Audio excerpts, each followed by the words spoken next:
नमस्कार। मैं Manoj Vishwakarma, social activist, artist और साइंटिस्ट। साथियों, अब होली का त्यौहार आ रहा है। आप सभी को रंगों के त्यौहार की शुभकामनाएं। और ये त्यौहार आप सबके जीवन में खुशियां लाए, आपकी मनोकामना पूर्ण करे, आपको खुश रखे, स्वस्थ रखे। त्यौहार को सब एंजॉय करें। आप सभी को होली की शुभकामना देते हैं और आप सब एक दूसरे के जीवन में खुशियां जोड़ें। रंगों का मतलब जो होता है, ये जो फरवरी से जो हमारा टाइम शुरू होता है, ये एक ऐसा टाइम होता है कि इसे मौसम बदलता है। एक तो सर्दी जैसे जाएगी, थोड़ी थोड़ी गर्मी आनी शुरू हो जाएगी। इधर से बच्चों के एग्जाम खत्म होने शुरू हो जाते हैं, इधर से फसल नई आने का टाइम हो जाता है, और इधर से होली का त्यौहार। ये कई कॉम्बिनेशन ऐसे बन जाते हैं कि एनवायरमेंट से लेकर और हमारे घर परिवार में, समाज में खुशियों का सा एक माहौल बन जाता है। तो ये जो खुशियां हैं, इनका भी सीजन और टाइम का फर्क होता है। आज के समाज में हमारे पास सुविधा तो होगी, लेकिन खुशियां कम होती जा रही है। रीजन क्या है कि हम डबल करेक्टर के हो गए। डबल करेक्टर का मतलब आप जैसे एग्जांपल देखें, जैसे न्यायपालिका में भ्रष्टाचार हो रहा है, फर्जी तरीके से कॉलेजियम सिस्टम, जिसका कोई कानून में, संविधान में कोई प्रावधान नहीं है। दुनिया के किसी भी देश में ऐसा कोई नहीं है।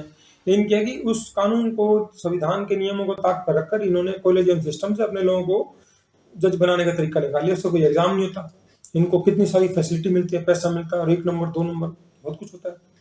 अब जैसे सीबीएसई में ये सिलेबस पढ़ाने की बात आई कि जुडिशरी में करप्शन है, पेंडिंग केसेस है, तो इससे सुप्रीम कोर्ट को इतना तिलमिला उठ रहा है।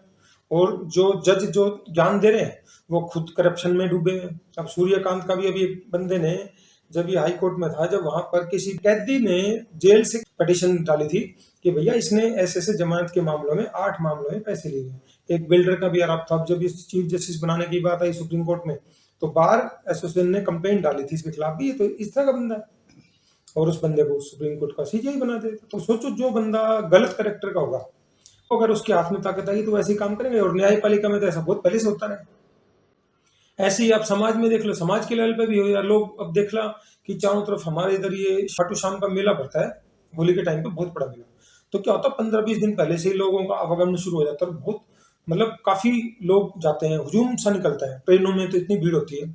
लेकिन उनका अगर आप रियल करेक्टर देखे, अभी मैं देख रहा था, दिल्ली से आ रहा था परसों में शाम को, तो भीड़ ज्यादा थी, जनरल में नहीं पहुंच पाए, तो दिल्ली कैंट से रेवाड़ी आना था, तो स्लीपर में चढ़ गए। तो 3-4 औरतें थी 50-55 साल की, खाटू जा रहे, हम तो खाटू जा रहे, खाटू जा रहे। अब भीड़ थी तो लोगों के पास सामान भी था, तो हम थोड़ा सा भी, वो 2 सीट के बीच में स्लीपर में गैप सा होता है, हम थोड़ी सी यहाँ लेडीज है, लेडीज है, लेडीज, तुम ऐसे कैसे वो कर रहे हो, हम खाटू श्याम जा रहे हैं, ये जा रहे हैं। अरे मैं कहा भैया, तुम खाटू श्याम जा रहे हो तो ये 2 मिनट अगर भीड़ है, थोड़े से अगर ये अंदर हो गए तो क्या फर्क पड़ जाएगा, वो खिड़की पे लटके बेचारा गिर जाए। तो जो डबल करेक्टर का कहने का मतलब है कि हम धर्म के नाम पर मंदिर में जा रहे हैं, आस्था आपकी कहाँ है, उस पर सवाल नहीं उठा रहे हैं। लेकिन हम वहां जा रहे हैं, वहां पर एक तरफ तो कह रहे हैं हम धर्म के नाम पर जा रहे हैं जी, हम तो हमारा जो भी महाराज है, आस्था जहां भी जिसकी है। लेकिन क्या कि वैसे उनका अगर करेक्टर देखा जाए तो वहां पर लोग अगर 2-4 मिनट के लिए भीड़ थी, थोड़ा सा उस अंदर हो गया, हमने किसी को छेड़ा नहीं, टच भी नहीं करा, तो इतने तिल मिला रहे हैं। मतलब रिजर्वेशन ले लिया तो ऐसे सोचने लग जाता हम तो पता नहीं क्या। मेरे करिए, आपको पता हमने रिजर्वेशन का रखा है जी, मुझे तो नहीं पता रिजर्वेशन क्या होता है। इस तरह नाटक कर रहे हैं। ऐसे ही मैं चंडीगढ़ जाता हूँ, यहाँ से साबरमती एक्सप्रेस जाती है, रात को लगभग 12 बजे जाती है, सुबह 7:30 बजे करीब चंडीगढ़ पहुंच जाती है। तो पहले जयपुर से चंडीगढ़ थी, अब इसको साबरमती तक कर दिया। तो इसमें क्या होता है कि जींद, नरवाना, रोहतक, झज्जर, यहाँ की जाट बैल के काफी लोग हैं, जो लगभग 60% के करीब जो जनरल वाले कोच होते हैं उसमें सवारी उन्हीं की होती है।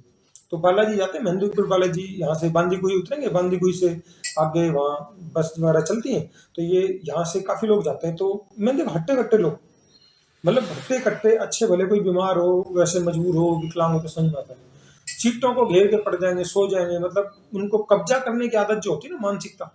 और लोग, कोई छोटे बच्चे वाली है, कोई बीमार है, बुजुर्ग है, खड़ा है, उनको शर्म ही नहीं है, मतलब वहाँ 3-3 पसर पसर के बैठ जाएंगे। अरे भैया, तुम्हारे घर में पसर के बैठो, जनरल डिब्बे में बैठने की जगह मिल जाए, बहुत बड़ी बात होती है। तो मैंने एक बार तो वो जनरल वाले जो 2 केबिन होते हैं, आगे सामने 2 सीटें होती हैं, ऐसे ही एक और केबिन होता है। इन 2 केबिन में रेवाड़ी से चंडीगढ़ तक जाते जाते 24 लोगों को सीट दी। अब उनसे क्या होता है, आम आदमी की तो बात मानते नहीं, तो मैंने उनको थोड़ा सा इमोशनली टच किया। मैंने कहा कहाँ से? बोले वैसे बालाजी से आ रहे। मैंने कहा तुम बालाजी से आ रहे हो, बालाजी होके आस्था है तुम्हारी? हाँ आस्था है जी, हम गए बालाजी को मानते।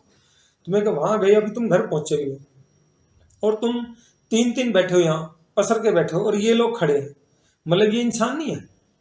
तुमने फिर बालाजी से सीखा क्या? तुम लोग यही सीखा तुमने बालाजी से कि मतलब एक इंसानियत को भी अगर तुम भूल जाओ? भाई साहब वाले ये कुछ नहीं कहा, सीट चाहिए सीट ले ले। मैं कहा सीट नहीं, साइड में हो जा भाई, जिसमें 4 बैठ जाओ, 5 बैठ जाओ, 6 बैठ जाओ, थोड़ी देर बाद सबने उतर जाना है। तो क्या होता है, इस तरह से ये करना पड़ता है। शरीफ आदमी जो बेचारा कोई मजदूर गरीब आदमी, तो ये मान लेता भैया मेरी तो किस्मत में ही है, मैं तो नीचे बैठ के जाऊंगा। बच्चे हैं, कोई अपने आप तो कोई वो होता नहीं, हमारी तरह कोई एक आध आदमी होता है जो अपने आप से ये सोचे चल यार ये खड़ा है, इसको भी सीट दे दो। तो इस तरह से हमारे समाज में चारों तरफ क्या हो गया कि जो लोग गलत काम करते हैं, जो खून चूसते हैं, अवैध वसूली करते हैं, शोषण करते हैं, वही जागरण भंडारे में सबसे आगे मिलेंगे। इसलिए कहते हैं समझदार लोग कि भाई भंडारे का जो खाना है वो नहीं खाना चाहिए, क्योंकि वो लोग जो दान देते हैं वो अक्सर ऐसे लोग होते हैं जो खुद 2 नंबर काम करते हैं, और अवैध वसूली का होता है, बदबू का पैसा, तो वो ही हाल करते हैं। उनको लगता है कि हम आज ही खाना खिला दें, हमारा तो बस सब कुछ पवित्र हो गया, पाप धुल गए। तो ये जो हमारे समाज में एक गंदगी फैल गई है आजकल, चारों तरफ जितने भी घपले हो रहे हैं, रिश्तों में एक दूसरे कत्ल कर रहे हैं, सिर्फ लालच और स्वार्थ, दो ही चीजें हैं। और व्यक्ति अंदर तो उसका मन में कुछ और चल रहा है, अंदर तो लालच और स्वार्थ चल रहा है, लेकिन दिखावे में अच्छा बनना चाहता है, इसलिए वो धर्म का सहारा लेता है। आप देख लो, ये जितने भी लड़कियों की शादियां करवाते हैं, कन्यादान करते मिलेंगे, या ये जो जितने भी जागरण में मिलेंगे, भंडारे करवाते मिलेंगे, उनका असली चरित्र उठा के देखो, उनके इतिहास ऐसे मिलेगा। तो समाज में जो डबल करेक्टर के लोग होते हैं, चाहे वो घर में हो, चाहे समाज में हो, चाहे वो नेता बन जाए, चाहे ऑफिसर बन जाए, या जज बन जाए, या वकील बन जाए, तो भाई साहब वो समाज का नुकसान करते हैं।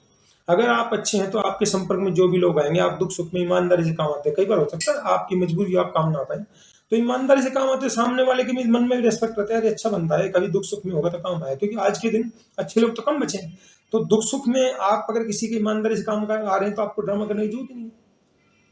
अब भगवान के मंदिर में भी जाएंगे, लोगों को पता नहीं क्या दिमाग खराब हो गया, वहां जो सोचो ये जो यूनिवर्सल पावर है वो 800 करोड़ लोगों को संभाल लिया, वो जीव जंतु को संभाल लिया, एक एक का हिसाब किताब रखती है सब कुछ, बिना भेदभाव के। उससे कह रहे हैं तू ये मेरे काम करे, तेरे को भंडारा कर दूंगा। अरे भाई साहब, भंडारा उससे वहां पर होता है, अगर आपकी कहीं आस्था है तो वहां पर आपका निस्वार्थ भाव से जब तक समर्पण नहीं हुआ, तो आपको वो प्रार्थना स्वीकार नहीं। और वीआईपी दर्शन एक और ड्रामा है भाई साहब, किसी भी चर्च में, किसी भी गुरुद्वारे में, किसी भी मस्जिद में वीआईपी का सिस्टम कर, तो भाई भगवान के दर पे आ गए तो वहां पे क्या भेदभाव।